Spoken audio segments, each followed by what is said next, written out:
Good afternoon, good morning, everyone. I see that lots of people are signing on.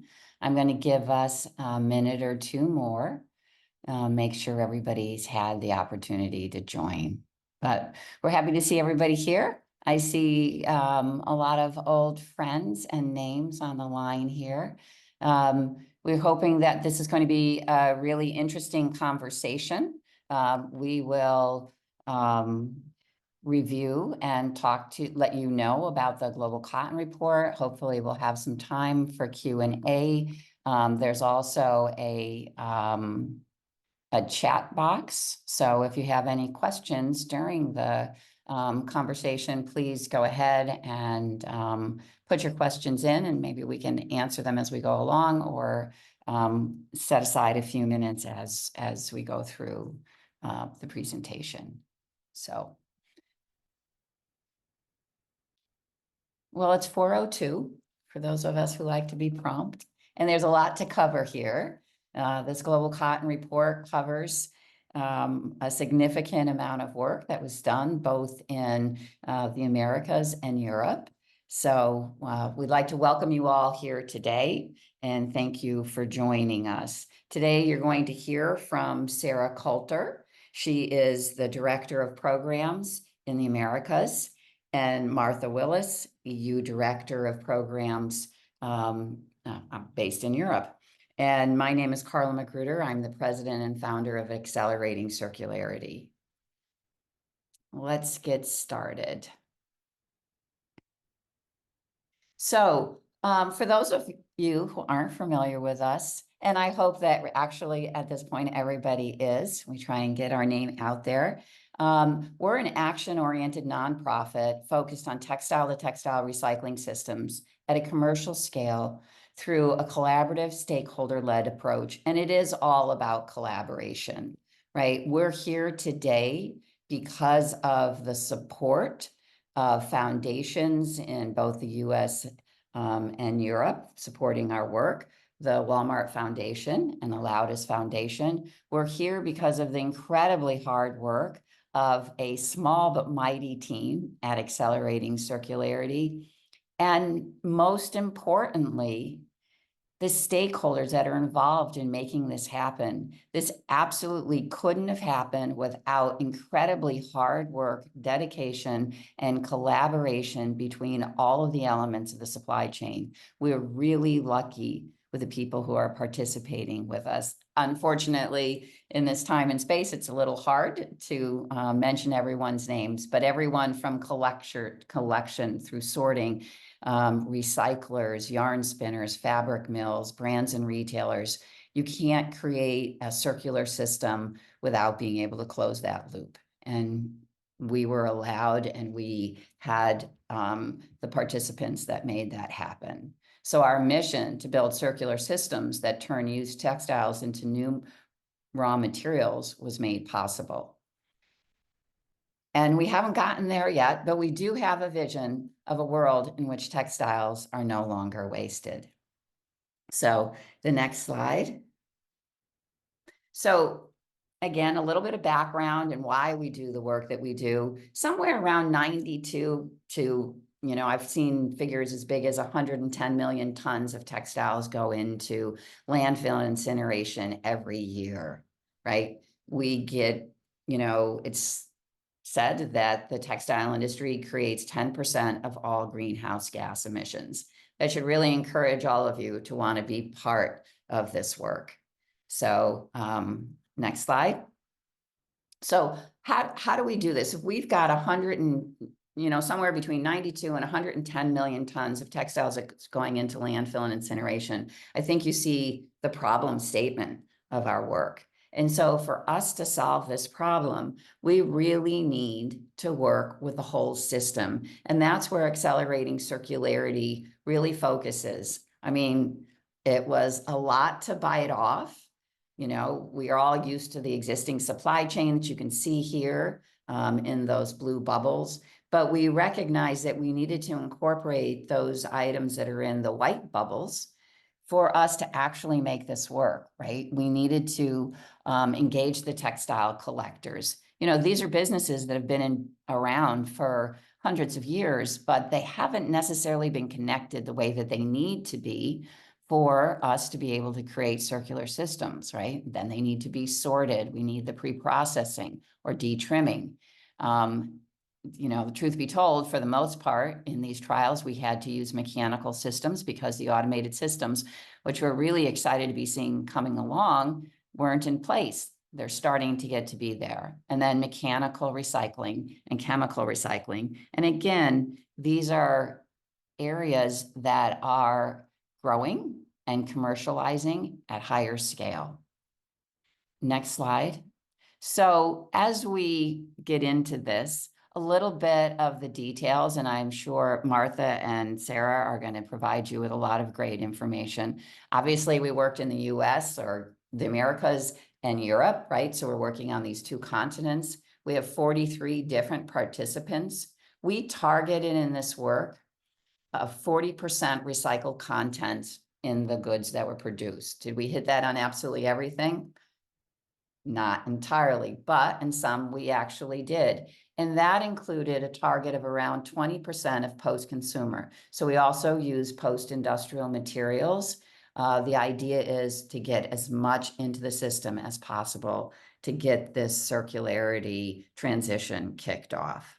So I'm going to turn this over to Martha and enjoy the show. Thank you. Great, thanks a lot for that, Karla.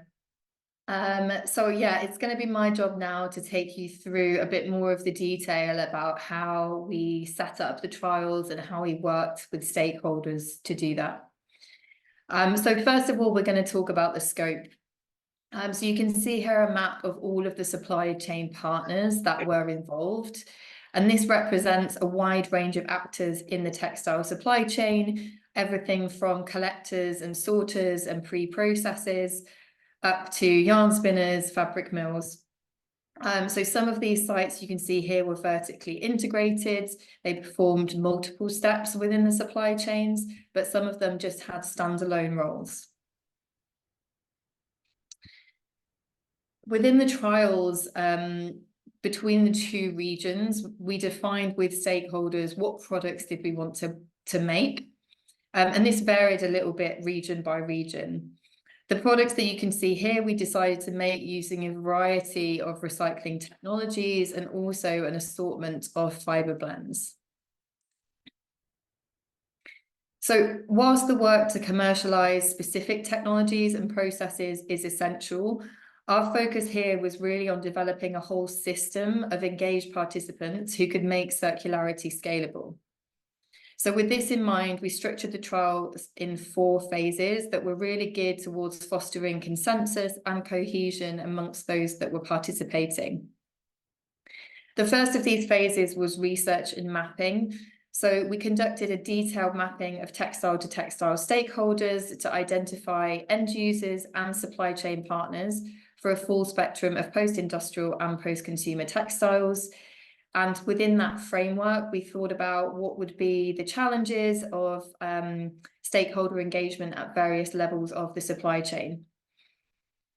We had a lot of feedback in these first stages of researching and mapping. So from brands and retailers, they really emphasized that they preferred product programs when it came to circularity. And they emphasized the need for digital product passports to help identify paths for reuse for the products. From the collector, sorter and pre-processing side, they confirmed their ability to meet the sorting specifications and pre-processing needs of the textile to textile recyclers. And then the tech sector contributed research on digital identifier hardware and systems that could support garment and textile sorting at scale across the many participating partners. So all of this stakeholder feedback we had in the first phase, we used to create system boundaries, which broadly fit into the categories that you can see on this slide. So when we were thinking about feedstocks, there was a joint decision to focus on post-industrial and post-consumer cotton-rich white textiles, as well as the same for cotton and poly blends. When it came to recycling processes, it was agreed that we would focus on mechanical cotton, a cotton poly blend, and also chemical cotton, which would give us the recycled materials of recycled cotton, a cotton poly blend, but then also a man-made cellulosic that was made with a textile feedstock. When we looked at the boundaries of geography, within the Americas program, we were looking at USA, Mexico, and the Caribbean Basin. And then within Europe, we were looking at EU, UK, Turkey, and North Africa. You already saw on the previous slide the summary of the products that showed the brand and retail product preferences. And it's really important to note that all of this mapping was done through collaboration with stakeholders in the trials, each of whom brought a particular set of concerns and insights to the process. So we then moved into the next phase of the project, modelling and linking. So this phase started by forming working groups to set the parameters of pilot programs, including setting specific targets and timelines. So what we asked from stakeholders at this point was firstly to share specs, so share product specs of what they wanted to make. And this helped us to identify and estimate production volumes and also start to model the circular value chains. We also asked participants to share their testing requirements because we wanted to establish a common testing baseline for physical and chemical performance. And ultimately, we asked trial participants to share materials across products or orders where necessary to ensure that we could meet supply chain MOQs. So out of all of these discussions and feedback that we requested, the trial guidelines were established to ensure that we were all working towards the same goals, and you can see those listed on the slide here. So firstly, on minimum recycled content, you heard from Karla at the beginning, there was this agreement that there should be at least 20% post-consumer content and 20% post-industrial content, making 40% overall for all the products that were manufactured. We also discussed that if it was technically feasible, more post-consumer content could be added. On traceability, there was an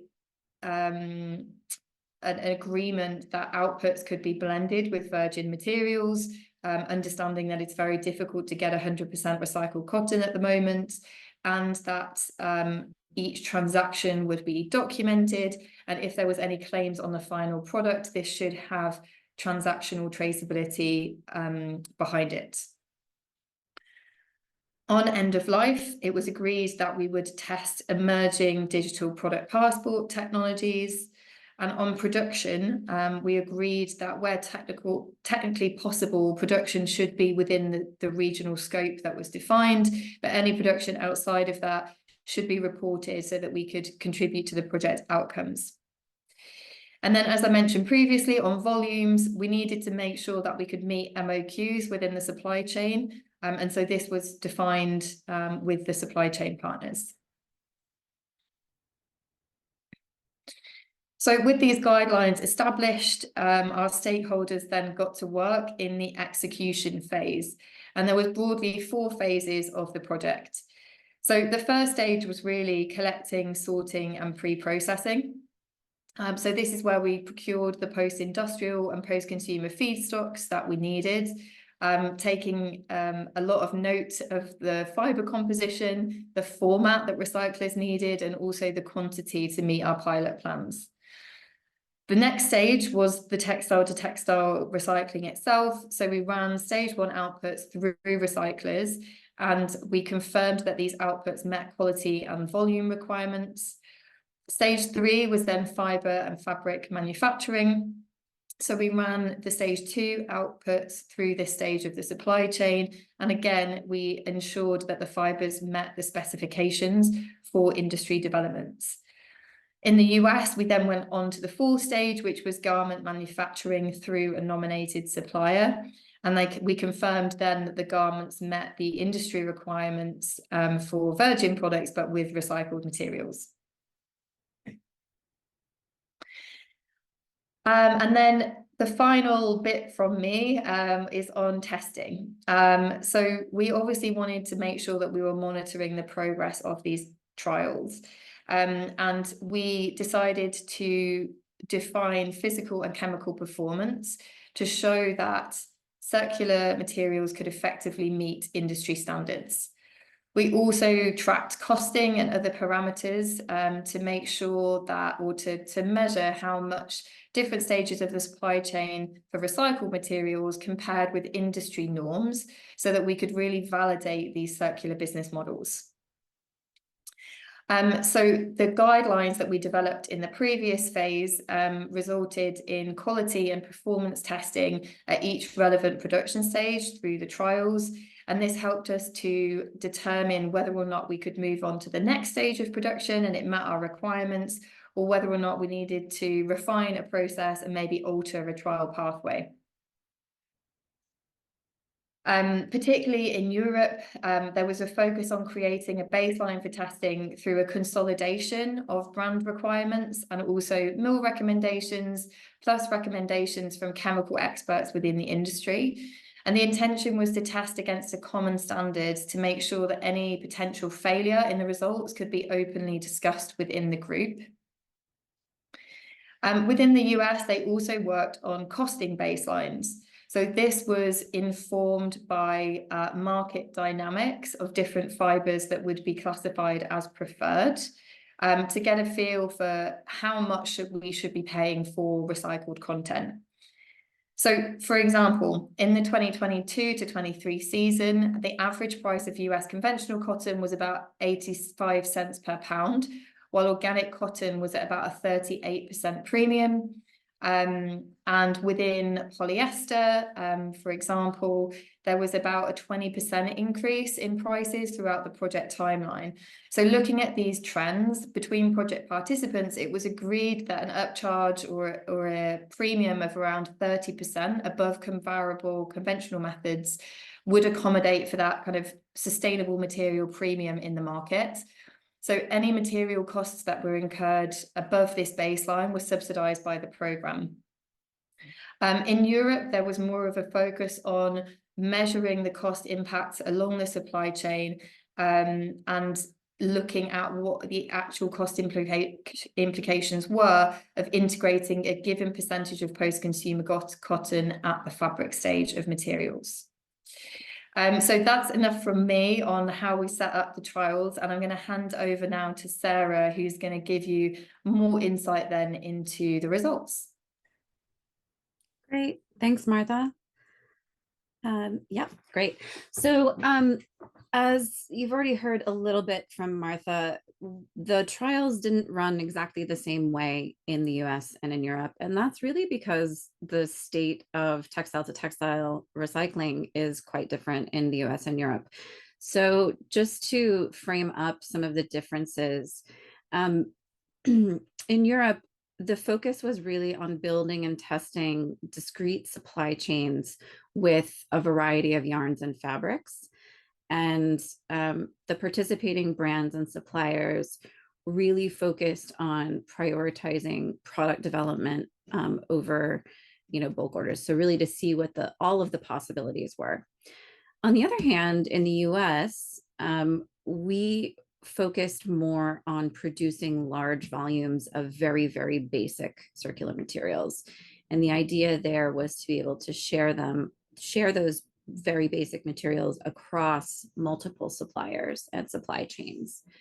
And because of the challenges that brands and retailers have sourcing outside existing qualified vendors, in most cases, the brand or their tier 1 suppliers would issue a PO at the fabric or yarn stage and then take those materials into their existing supply chain for finished product manufacturing. We also pooled order quantities from multiple brands and retailers to enable the sharing of feedstock, fiber, and yarn across multiple fabrics. And that allowed us to meet minimum order quantities throughout the supply chain. And the idea behind that approach was to be able to meet normal production standards and scale so that we're not running exclusively on, an R&D line or, outside of the normal production environment. the whole system of supply chain actors in each region actually really worked cooperatively to develop the feedstock specifications and source those feedstocks for both cotton and man-made cellulosic fiber qualities. And then they also, collaboratively developed the yarns and fabrics. And now we'll get into a little bit more depth on what the process looked like and the results on the ground.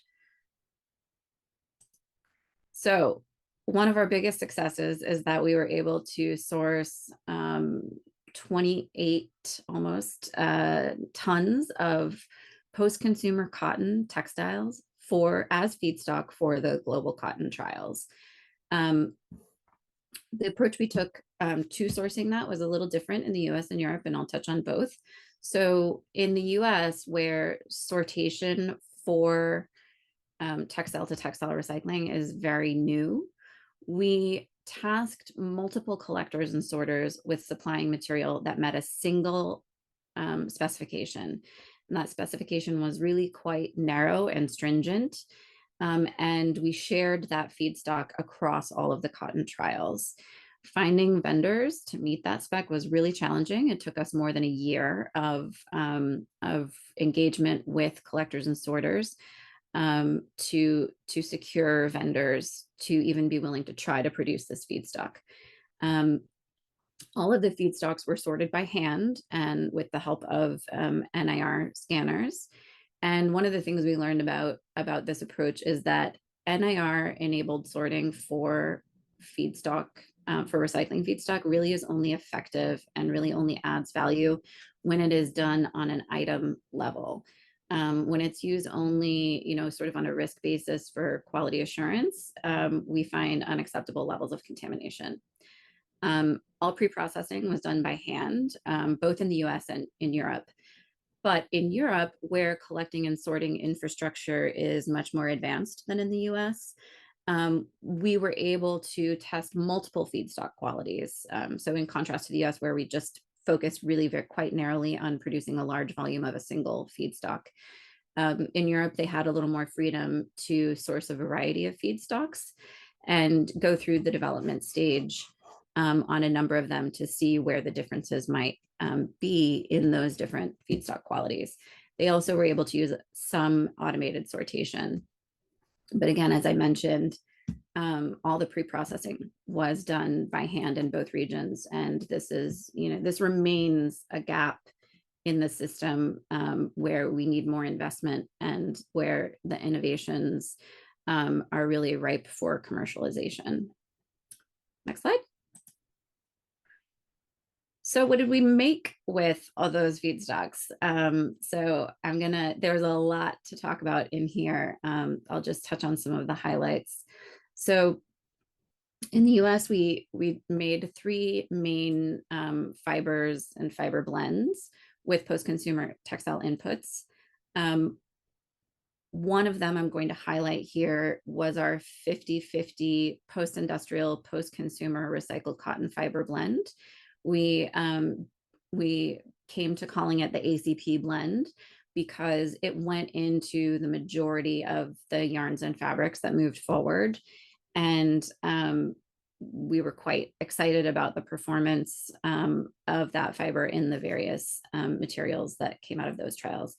In Europe, we had 2 100% cotton fibers sourced from post-consumer cotton, as well as 2 cotton poly blends. One used only post-consumer cotton and the other used post-consumer cotton and polyester. So moving on to yarns and fabrics, the approach here was quite different in the US and Europe. And again, that's really due partly to the way that the supply chains were set up in the different regions, but also because the volumes and capacities in the US and Europe are quite different. So there are a lot more SMEs in Europe, and in the US, the MOQs tend to be much higher than they are in Europe. So to accommodate for that in the US, we focused really, as I mentioned earlier, on making the largest possible volume of quite basic materials. But in Europe, with both the combo of the advanced capabilities and smaller MOQs, we were able to explore a variety of options and developments a little more in depth. So on the US, the fibers that I mentioned were blended into 9 different yarns, incorporating one or more cotton-based circular materials and virgin cotton where it was needed. And one interesting finding from this process is that working with one supplier, which was a vertically integrated mechanical cotton recycler, they had no problems working with the ACP blend, but a more conventional yarn supplier or yarn spinner was not able to work with this same fiber blend without additional processing. It required a second card and other reprocessing, and the run times were much slower than standard in order to enable them to achieve a yarn that met their quality standards. And so that speaks to the need to, apply some of these learnings in perhaps the way that we design facilities. We may need to make them a little smaller, a little more nimble, a little more flexible. And we're seeing that actually as time progresses and investments are made, that for recycled materials, we are seeing a shift to that kind of infrastructure development. All of the yarns that we manufactured from the ACP blend in the US were accepted by our fabric mill partners for bulk production. However, even though we were able to meet MOQs, these were still trial programs running outside of normal production. And so that meant that we had to manufacture in a sequential way. And so any delay in production or getting a PO approved meant that we had to halt production on everything in queue.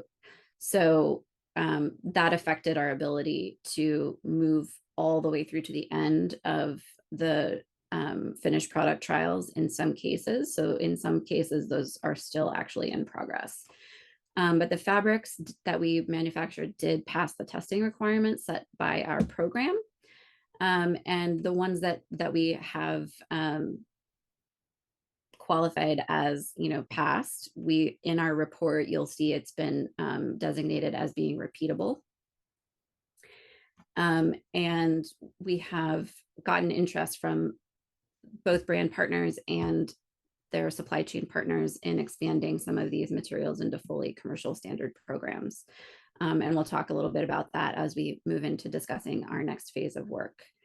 In Europe, the trials involved 4 different supply chains, and they, again, really tried to test the variety of materials that they could process and make.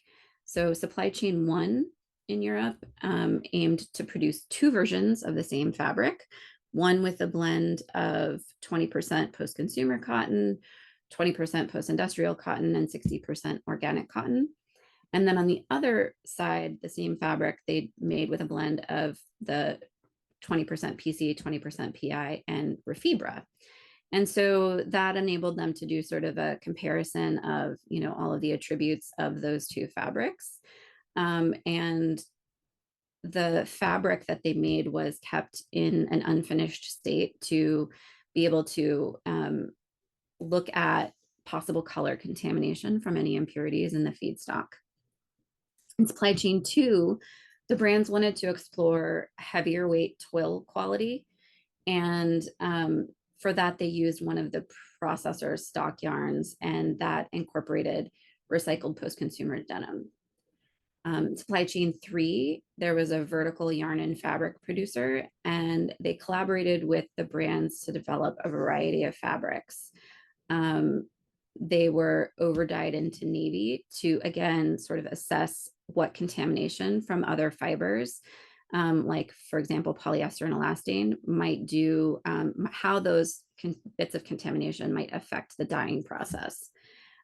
This supply chain actually did move to bulk production of a ring spun 14 singles with a 30% post-consumer recycled cotton and 70% organic cotton toweling.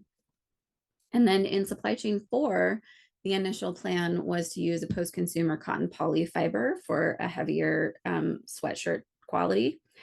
However, the feedstock shipment from the EU to Turkey was put on hold, and because of customs issues. And so there was a lot of learning that came out of that with respect to, the need for regulators and enforcement agencies globally to have processes and procedures in place to be able to deal with this new product category. There was actually no legal constraint around the movement of this shipment, but it was really just the lack of understanding about how and where to categorize the product that caused the delay. So that yarn and fabric development is actually now moving forward, but in Italy rather than Turkey. Next slide. Thank you. So in both regions, we knew that a really important question that we needed to tackle head on was the question of, will legacy chemicals in post-consumer textiles cause restricted substance list test failures in recycled cotton fibers? And so in the US, we had 2 lots of our ACP blend, and 3 European supply chains were tested against the Affirm RSL. Our testing partner there was Bureau Veritas. And in the US, both of the ACP blend lots passed, and in Europe, 3 of those materials passed. In Europe, supply chain 1, the post-consumer fiber passed with a detection. And what that means is that even though the substances were detected, they were below the threshold that was allowed in the restricted substances list. So it was within allowable limits. And then actually when we repeated the test at the fabric stage, so after the fibers had been blended, the substances fell below detectable levels. So that indicates what we had suspected at the beginning, which is that the RSL risk is low and has the potential to be really quite effectively managed through blending. And then in supply chain 4, which was again, as a reminder, polycotton, that was the single failure. It had an unacceptable level of chlorinated benzenes and toluenes. And again, we anticipate as the processing continues in Italy after that delay, that it too will fall below the acceptable threshold. Next slide. So to get into some of the results, sort of summing things up, we know now that these types of recycled cotton materials are both feasible and have value, and that the benefits are there for all of the involved stakeholders. We showed that post-consumer feedstocks require very precise sorting and complete detrimming. We learned that color sorting is a really particularly important opportunity to explore, because as you may know, with mechanical cotton recycling, the output color mirrors the input color. And there are the capabilities exist both in the US and in Europe to sort by color. And so we hope that we'll begin seeing more and more of that as the system matures. Automation will certainly play a pivotal role in advancing the system and making it more commercial. Again, to reiterate, we found that cotton fibers, even from post-consumer sources, can pass standard RSL testing. And the detections we do find are in a range that can be blended out. And we know that that blending process is already necessary because mechanically recycled cotton requires longer carrier fibers to enhance fiber length and strength.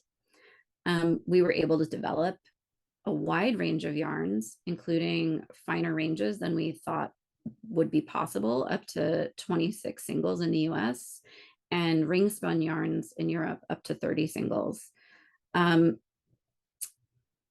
The fabrics made from those yarns passed our performance baselines including in pilling and some other areas of concern for brand partners around recycled fibers. We learned that in denim in particular, the lightest color washes negatively impact fiber strength. So product designers really need to think about and evaluate the trade-off between the color range and the strength testing baseline. That's something that we're feeding directly into our next round of work, which we'll talk about in a minute. We also now understand better some of the barriers to scale and adoption and some of the potential solutions. So there are quite long timelines to sort and pre-process adequate quantities of post-consumer feedstock. We need automation to improve the quality and performance of the feedstocks. And we'll test that at larger scale in our next phase of work. Education is required to overcome some of the regulatory barriers that we see as a result of the novelty of this product category. And yarn spinners need to adapt and customize their settings to accommodate the special characteristics of recycled fibers. And they can do this by investing in flexible facilities that can more easily adapt to the heterogeneity of post-consumer feedstocks. We're excited to share that we have been able to bring fully circular products to the consumer market.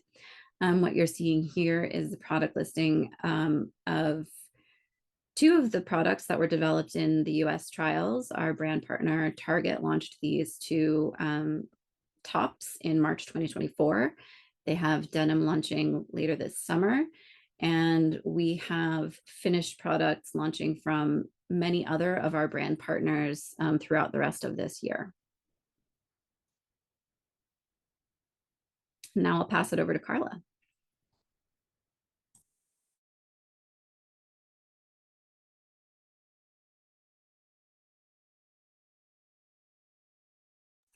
Karla, you may be on mute. Thank you, Sarah.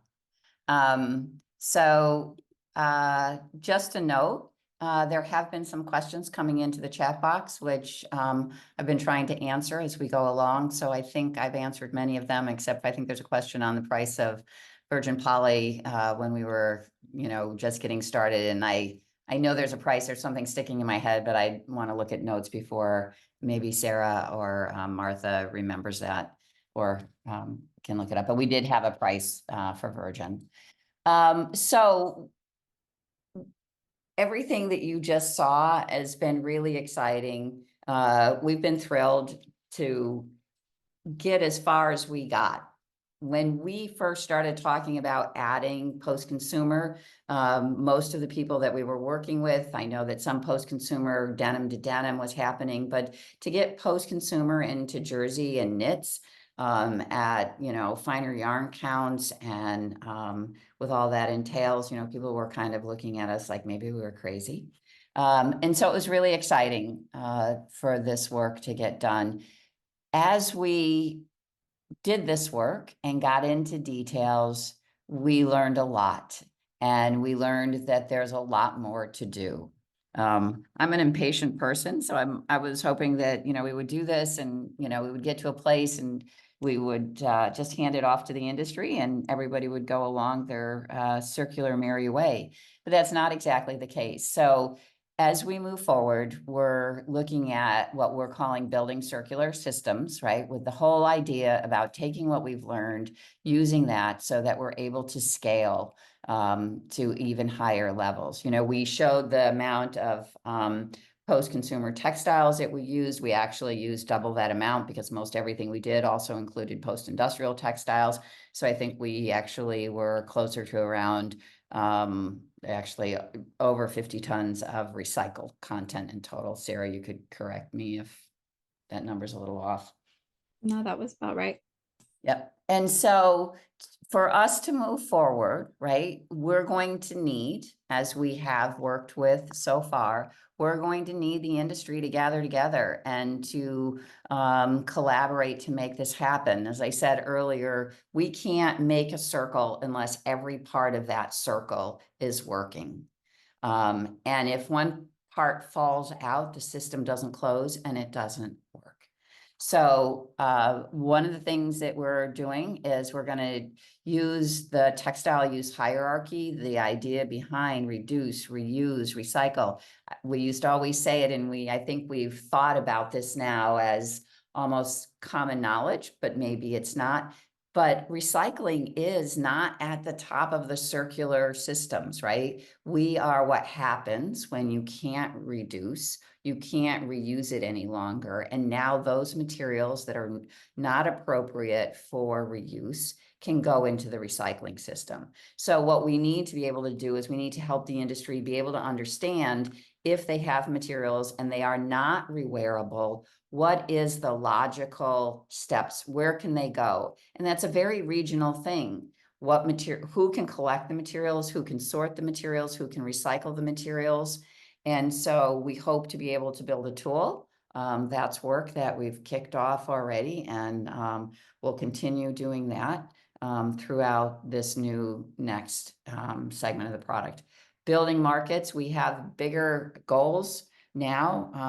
I think it's 300 and some odd tons of recycled materials we want to bring into these trials. We think it's incredibly important that, you know, in the last trials, we confirmed that we could get materials into, you know, post-consumer materials into textiles, and that they could function. Now we also have to make sure that many of these supporting things where Sarah and Martha had said that we were using manual systems, we need to start moving to some of these automated systems that are starting to be developed, right? We have opportunities to expand that and make sure that we can see that's going to bring some scaling capabilities. It'll also affect price. And then thirdly, we know that the industry needs education. There's so much information that needs to happen out there in the industry so that everybody's aware of what's actually possible. We've actually, in addition to doing our work on the trials, we've been pulling together, we've got directories on what we've dubbed the reality zone for mechanical cotton recycling and also for polyester recycling. And we've dubbed that the reality zone. What can be made today? And the reason that it's so important for people to adopt these things that have already been commercial is because they're going to help set up the systems that are not fully commercial yet, such as the collection for textile to textile recycling. And I'm very specific when I say that because collection's been around for a very long time. But not specifically for textile to textile recycling. The sorting, automated sorting, the automated pre-processing, right? These are things that if the systems that are out there that function, develop, that's going to help us. So all of this education is also another area that we really hope to be able to share with the marketplace. Next slide. So, you know, we talked about at the beginning what our mission was, you know, how we see ourselves working. So, you know, we're all about building circular systems. The idea behind that is so that we can help people meet their greenhouse gas reduction goals and their recycled content goals. We see a lot of people making those commitments, right? We are this education. You can see if you go to our website, we have directories that you can download. We actually have a playbook that tells you how to set up your own system. If you don't want to be a part of ours, please, it's still very important. So we spend a lot of time trying to provide educational tools to the marketplace so that you can learn about impending legislation, what's possible in circular materials, all the things that's necessary for companies to make this transition. And we provide tools, right? So that you have the ability to do that. These pieces of information, the documents, the trials is, you know, quite a tool for those who have participated. We've gotten some really great testimonials from companies who have, you know, talking about what it takes. Any one company can't do what we did. It's impossible, right? You can run some trials, but you can't see how the whole system works. That's really important because one of the things that by participating in trials, whether they're ours or others, And by collaborating, you're going to connect to other business partners. We've had several people come to us and say, we didn't know what certain people did. Now we do. We're creating relationships outside of the trials from people that they've met during these trials. So it's been really a fascinating journey, and there's so much more to do. So next slide. So please, if you'd like to get involved, you contact us at info@acceleratingcircularity.org, or please download the Global Cotton Report. We've got a QR code so that you can get into the details. I think while we shared a lot of information, there's a tremendous amount of detail in this report that can be helpful. And if anybody has any questions or comments, we'd be open to taking them now. We can let people come off of mute if you have a question that you would like to ask.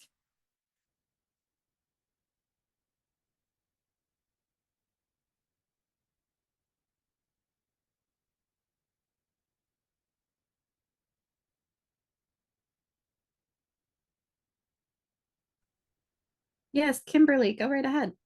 Hi, good morning. I'm not in a place where I should turn my camera on. So good morning, good afternoon. This is fantastic. I was just going to type it in the chat, but I'll just tell you all it was incredible to see how far you guys have come. I teach at a university and I use ACP as like one of my modules for circularity. So I'm on the back end of the education side, and I just wanted to say, if you see me reaching back out to you in LinkedIn to see what I can do as a voluntary partner, you might be hearing from me. So I'm so happy for you guys. This really is it really is amazing. Congratulations. Thank you. Thank you so much. Yeah, and I have to say, Kimberly, that it takes all of the people. While we say no one company can do this alone, no one organization, we couldn't do this. You saw that 40 some odd people, and truthfully, there were many more, because that's the people who just participated in the trials. There were people before, after, and during that may not have ended up in the trials. So it's absolutely a team sport.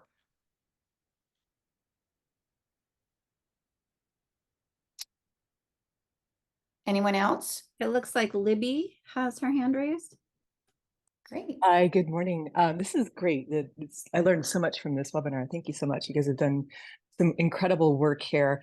I'm working on a project with a Design for Decomposition project under the Biomimicry Institute to take textile waste and turn it into products for other industries. So trying to think, in addition to textile recycling, what can we do with feedstocks, wasted textiles that aren't sufficient, aren't appropriate for textile recycling. And I'm just curious, I guess, about your funding. Where is your funding coming from? How much does this cost? I mean, this is quite an in-depth project. And really also just for the future, do you see this work being funded by brands? Do you see it continuing to be funded by foundations, or a mix of that? I mean, I think we all want this kind of work to then eventually go into supply chains where it's really part of the standard sort of sourcing model. But I'm curious about this project and sort of your future vision of how to make that happen. So Libby, that's a great question. And, we have always said, we are funded by not only foundations, but also the participants, the supply chain, and all of the different actors in the supply chain. Some of it's in kind, some of it's financial. We need all the support that we can get to make this happen. Like you said, it's incredibly large. It is costly and time consuming. That said, the reason that we share all this information with as much detail as we do is because it absolutely needs to go into the hands of the marketplace to make them do things. So I'll give you two examples. When we initially sourced our feedstock, we set some parameters for the feedstock based on, a conversation with everybody. And again, it's not something that we would have just pulled out of the air. We worked with everybody, and we determined that we were going to use jersey. We were only going to use, as close as we could get to 100% cotton jersey. We wanted it to be whites and lights. And that's what we asked for. And that's, as Sarah mentioned earlier, it took, almost a year to get the materials we had. One company that we asked for that material, ended up providing it to us more quickly than they anticipated. And then they actually went ahead and, did a video of the work that they were doing to collect and sort and to provide this feedstock, and then, put it on their social media and said, hey, for other people who want to get this material, we can have it as a commercial product. So there's an example of something that was in our process potentially going over into commercialization. We've had brands say to us that the work that they did with us and the learnings they're taking into the rest of their, they have the opportunity to take that into other areas in their supply chain. That's what we really want to see happen. We joke about, hey, we're here, we've got this work to do. We always hope that it would go faster, or that we would get farther faster, but, we'll do the work that needs to be done, but it's not meant to be something that, we keep living just to keep making this happen, keep the organization running, right? The organization is running to deliver the work. We tell everybody we're a do tank. So when our do is done, that might mean we're ready to, just hand everything over to the industry. Anne, you've had your hand up. Oh, thank you. I was wondering where Target did their manufacturing. Did the fabric actually get shipped out of the country to do the manufacturing? And what were I think that's one of the bigger challenges, is if we're making the fabric in the US, if the manufacturing at scale is in other countries, I think part of the regulatory game is probably to make that cost advantageous instead of having to pay extra duties. So I was just curious, as they got further along, how did they manage production? I think one of the things that we're very careful of here is antitrust. And so I might hesitate to get into specifics about one company, unless somebody on here is from Target and they're willing to share that information. What I will say is during the process, the brands could choose to buy in at yarn or fabric. And I think there might have been somebody that actually asked to buy in at fiber. So there were different options, but we were working with people to understand where the materials went, and so that we could keep as much information and track materials. I think I feel like maybe we need to be a little bit careful with that. Oh, I understand it. I'm sorry, I shouldn't have asked specifically for a company. It just feels like there's a challenge in the manufacturing bases at scale are not in the US anymore for the most part.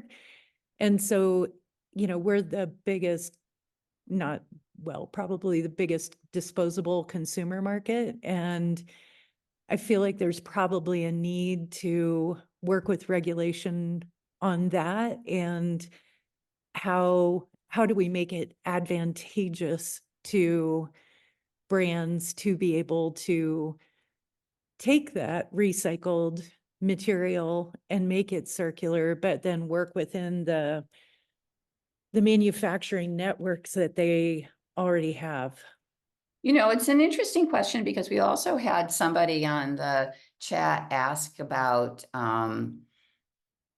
they asked about, what about working with this in other geographies? And, to your point, Anne, our industry is quite global. And You know, I mentioned that collection is something that's been happening for a long time. And I think that there are people that think if we're going to do this, we're going to take everything and we're all of a sudden going to change how everything's done, and it's all going to be done in the United States. And I don't think that that's actually going to happen.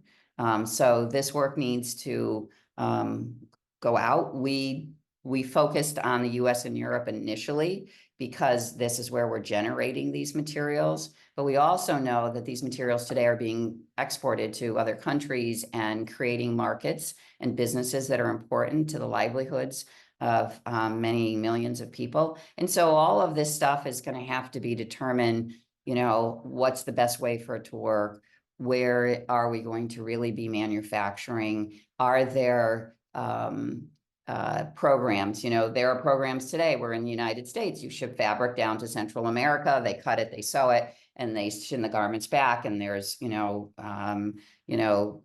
reduced duties or things like that. So I'm sure those kinds of things will come up as well.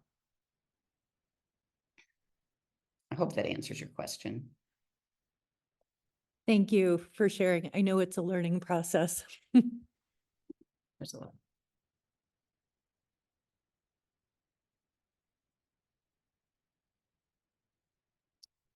Anyone else?